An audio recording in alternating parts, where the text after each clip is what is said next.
আজি দুদিনৰ ঘটনা মই কাকো কোৱা নাছিলো। জুবিনৰ ন্যায় হকে এটা পোষ্ট শ্বেয়াৰ কৰি 3 ঘণ্টা সময় থানাত সোমাই আছিলো। আজি হল 30 তাৰিখ।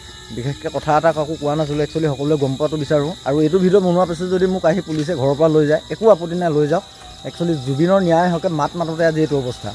এটা পোষ্ট শ্বেয়াৰ কৰিছিলো, পোষ্টটো মই নিজে বনোৱা পোষ্ট নহয়। মই পোষ্টটো আকৌ এবাৰ আপোনালোকক দেখাই নিদিওঁ, কিয়নো সেই পোষ্টটো যদি মই আকৌ এবাৰ দেখাবলৈ হয় মোৰ ওপৰত হয়তো আকৌ তেওঁলোকে একশ্যন ল'ব পাৰে। কথাটো এটাই বেয়া লাগিছে, জুবিনৰ ন্যায় হকে যেতিয়া মাত মাতিছিলোঁ সেইটো ক্ষেত্ৰত গৈ পিনে 3 ঘণ্টা সময় থানা সোমাই থাকিব লগা হ'ল। মিছা কথা নকওঁ, তাত মোক বেয়া ব্যৱহাৰ কৰা নাই, কোনো মাৰপিট কৰা নাই, একো বেয়া কথাও কোৱা নাই। কিন্তু 3 ঘণ্টা টাইম থানাত মোক বহাই থ'লে সাধাৰণ এটা পোষ্টৰ কাৰণে। কিন্তু এটা নিউজ চেনেলত সেই বস্তুটো আপলোড হ'ল, কত এতিয়া এইটো পোষ্ট আপলোড হৈ আছে, কাকো কিন্তু একো কৰিব পৰা নাই। একচুৱেলি যোনবিলাক সৰু মানুহ তেখেতলোককে ধৰি পিনে এই ডাঙৰ ডাঙৰ মানুহবিলাকে অত্যাচাৰ কৰে, ডাঙৰ মানুহবিলাকক কৰিব নোৱাৰে। মই পোষ্টটো আপলোড কৰা 2 ঘণ্টাৰ পাছত মোৰ ঘৰত পুলিচ পাইছেহি। কিন্তু শ্যাম কানু মহন্তই লাইভ অহা 1 ঘণ্টা কি আজি 5 দিন 6 দিন হৈ গ'ল, কেলে তাক ধৰিব পৰা নাই। অসম চৰকাৰক এটাই কথা ক'ম, আপোনালোকৰ যদি সঁচাকৈ দম আছে আপোনালোকে শ্যাম কানুক আৰু সিদ্ধাৰ্থক ফাঁচি দি দেখাওক।